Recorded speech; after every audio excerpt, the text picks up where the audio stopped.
Having to do a death notification to a parent of a juvenile is something that the city says has happened too many times. In 2021, Aurora was chosen for a public safety partnership, and that critical work continues today. It means our Aurora Police Department, local nonprofits, community members, they're all working together with the federal government to put a stop to these types of notifications. This topic is tough and it's complex with a lot of different layers, but here's a look at how it's all happening. Since 2023, the city of Aurora has received federal funding to tackle youth gang violence. You only leave two places. You're going to pass away or you're going to be in prison. You know, we have had our own tragedies in this community where we have lost some young men and women. We're looking for an answer. How do we stop, intervene, prevent the gun violence? I was shocked. Eric Musselman says today's youth violence takes him back to when he was a teenager. I was age of 16, running around carrying guns, wearing a bulletproof vest. What 6-year-old kid should be doing that? Wearing a bulletproof vest, carrying a 9mm. In 1993, media outlets would refer to the Denver Metro gang activity as the Summer of Violence. There was a lot of gang activities, like daily drive-bys, kind of like how it is now. No mother, no sibling, no friend, no neighbor should ever have to experience the pain of going to a hospital and identifying your child. You hear the sirens every night. You hear the gunshots. But sometimes you'll hear the gunshots and not hear no sirens.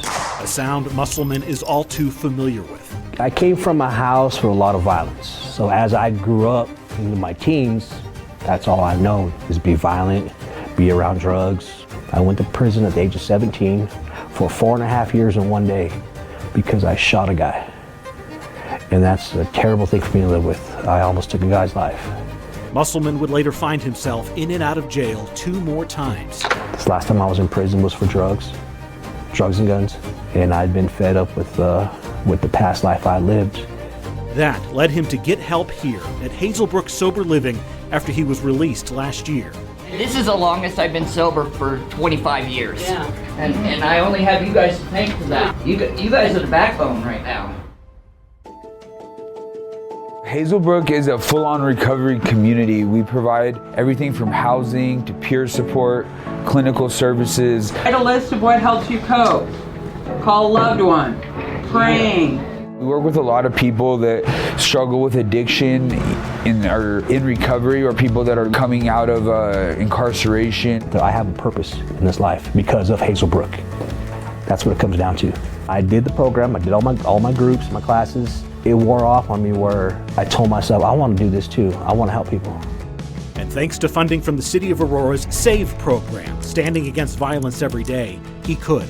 Aurora SAVE was very fortunate in that we were awarded close to $2 million over the course of 3 years. One of our named community-based organization partners in that is Hazelbrook. It's a group violence intervention strategy to reduce gun violence and or group violence in the community. Part of the funds are helping folks like Eric get his coaching degree so he can share his own experience with others.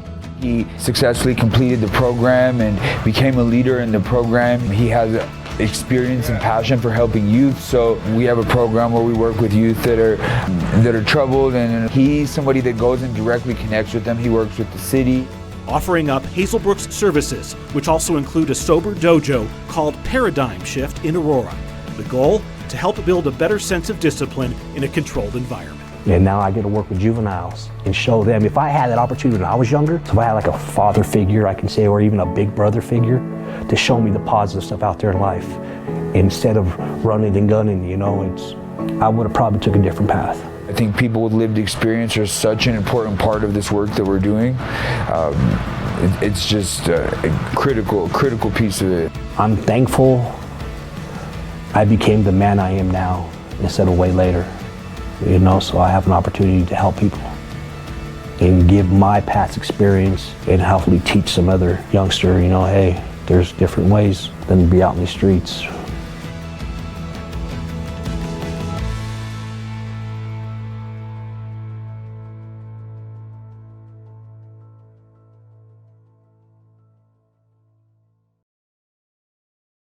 Hazelbrook is just one of 3 organizations selected to take part in this year's SAVE program. The other 2 receiving grant money are The Road Called Straight and the Struggle of Love Foundation, all of them offering services to our at-risk youth.